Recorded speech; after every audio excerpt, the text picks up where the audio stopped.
Morning guys, this time last week I was in exactly the same spot and I'm beside a little weir here today, and if you can see the water cascading over the weir. Last week that was so high you couldn't see the weir at all. It was right up the concrete embankment. Where's the bank? It was right up the top there.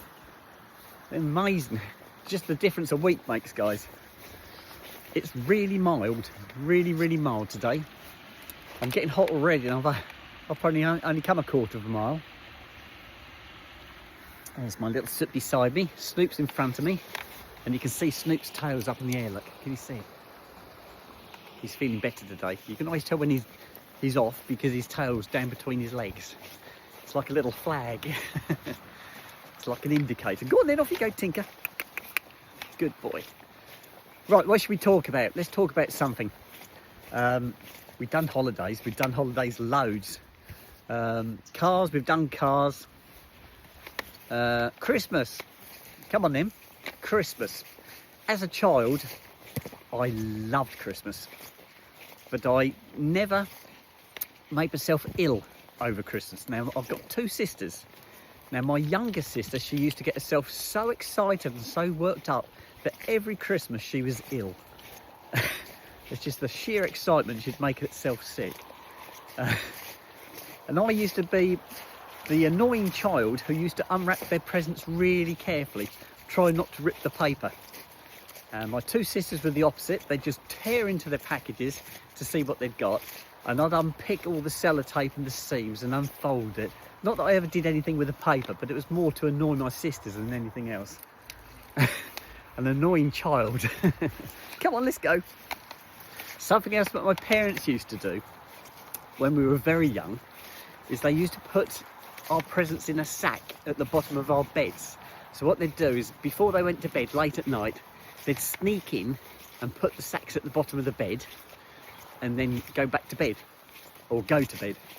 Only problem there was one year, one of my sisters, I can't remember if it was my eldest sister or my youngest sister, I'm not sure, they got up and they crawled to the bottom of the bed and they found the sack was already full.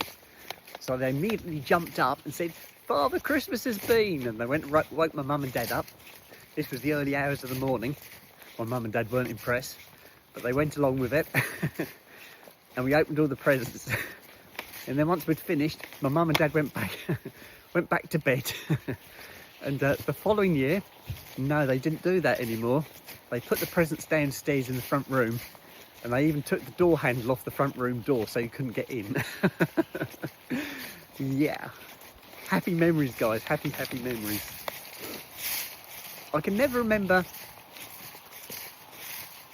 not getting what I wanted. Not that I ever had. I remember we used to write a list. My mum and dad would say to us, "Right, can you write a list for Father Christmas so he knows what to get you?" And we used to write down on a little piece of paper our list, and we'd give it to our mum and dad. And our mum and dad would read the list so they knew what we wanted. And they'd say, "Right, we're going to send the letter to Santa now." And we used to have an open fire back then. And they used to put the paper in the open fire and it would burn. And they'd say, "It's gone up the chimney and Father Christmas will get the message." And yeah, all right. Gullible young children, hey? But yes, it worked for us. I can't remember when we found out when there was no such thing as Father Christmas. I really can't remember. It didn't mean a lot to me whether there was a real Father Christmas or not. It was a case of getting the pretties. But yeah, I don't know that whether I was told at school or if I just found out. I really don't know how I found out. But it was great. It's lovely as a child. I love Christmases for the sake of children. It's an expensive thing as an adult, but yeah, as a child, it's magic. Absolutely magic. Right, I'm coming to my muddy section now. Now, I said this last week I came along here, that this bit was always going to be flooded, and it wasn't. But further on it was, where the trees had fallen down. And again this week, this section looks really good. Go on, Snoop. Good boy. So far so good. This is the section that is usually really deep, and it's nothing here, guys. Just leaves and a little bit of mud, as you can see on the trail behind me. So let's see how far we get. There might be some bigger puddles up here. We'll have a look. So Christmas wise, yeah, I think I've got over that one now. I have got a present. I got a present yesterday of my elder sister. When I took her car back, she gave me a present. So I put it under my Christmas tree. I got a present to unwrap at Christmas. The boys have got me a Christmas present. They don't know it yet, but I haven't wrapped it, but I will do and put it under the Christmas tree. And the boys will also have a Christmas present each. So I've got to put something under the tree, for goodness sake. So yes, I am looking forward to Christmas. More so for the days off than the present side of it, and the meeting of the family and friends. That I love. Going out with my dad for the traditional Christmas Day drink. It's such a lovely thing that we've been doing for so many years now. I think my grandfather came with us one year. I think my grandfather had actually come over to see my parents, and I think my grandfather came on one occasion. Ooh. But yes, and my son has come out with us once. Only the once.